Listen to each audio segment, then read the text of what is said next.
programme, the human rights group Amnesty International says the Libyan authorities must act immediately to stamp out arbitrary detention and the widespread abuse of detainees, or risk repeating the patterns of torture and abuse which were common under Muammar Gaddafi. Amnesty interviewed 300 prisoners. Many had been abducted from their homes and none had been shown any kind of arrest warrant. Amnesty says detainees are being held in makeshift facilities controlled by local groups and not overseen by the Ministry of Justice.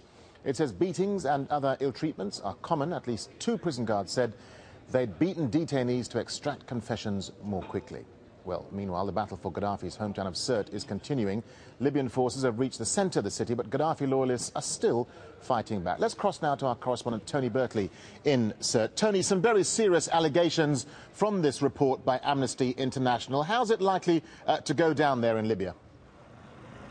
Well, I don't think it'll go down very well. This is not the first time they've surfaced. We've heard these in the past, and the fighters in particular have always reacted very badly to that because they consider themselves to be the victims in this whole conflict, and they're just basically hitting back. I think what you've got to understand in these situations is these fighters are pumped up on adrenaline. They're very high. They're fighting and they're dying, and they're seeing their colleagues die, and it's when you take that into consideration, something like nearly 8 months of war and 42 years of oppression where bad things happened under the Gaddafi regime.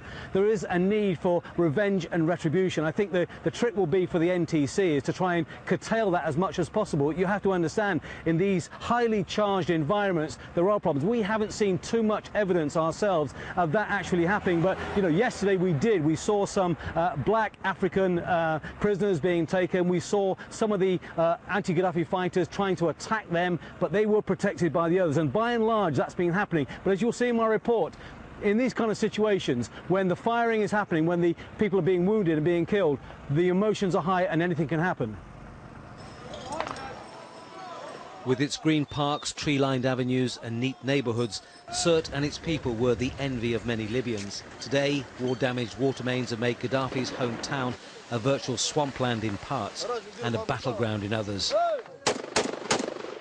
Thousands more fighters have been pouring into the city.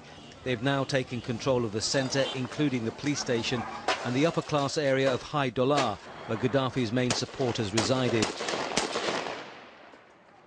This was Gaddafi's tent in Sirte. It was where he held court and received foreign dignitaries and delegations. It's yet another example how his hold in this country has totally crumbled. The armed support is disappearing too. Here you can just make out a loyalist fighter fleeing a rooftop during heavy incoming fire. It's estimated that less than 2,000 pro-Gaddafi combatants remain, but they are running out of options. There's resistance because they're surrounded. They're no longer fighting for Gaddafi. They're fighting for their own lives.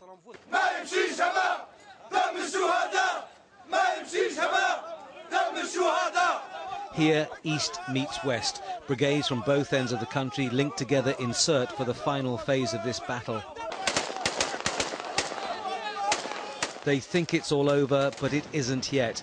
Gaddafi's men are resisting and inflicting casualties, but they are now surrounded. The fighters now control the coastal route in Sirte. That means they've cut off the last possible avenue of escape. The pro-Gaddafi loyalists have been pushed back into a pocket called Area Number 2, and that's where they make their last stand.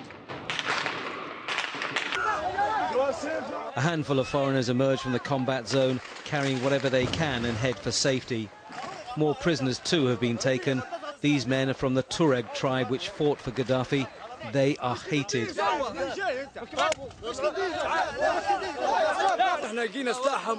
They are fighters. They hid their uniforms and guns, and we conducted chemical tests, which proved 10 of them had been firing weapons. Their families sit cowering in a disused school. The fear is evident. Some lives in Sirte will never return to normal. And some will never return. Soon the portraits and the green flags will be gone, along with the leader who fought his people and lost. Tony, some dramatic pictures indeed from your report there on the battle for Sirte. Just bring us up to speed now, Tony, on the latest. What's been happening? Well, the speed is down. We've had to retreat from where we were earlier on, about 150 metres down this road. We were doing our last live with the studio with Doha, and now we've had to move because there's been more incoming fire, mortars and sniper fire, and it's not going quite according to plan the way that the fighters were hoping. They were hoping to squeeze them even more. It seems that the resistance is strong. They are well armed, and of course, as we've been saying all the way along, there's nowhere for them left to run, so they've got to fight for their lives. So some may be die-hard supporters who will go down fighting till the very end, and the others may give up in the end. There's a lot of firepower levelled against them, and the squeeze is on, but at the moment I think we've come to a bit of a standstill. All right, Tony Bertley there in Sirte. Tony, thank you.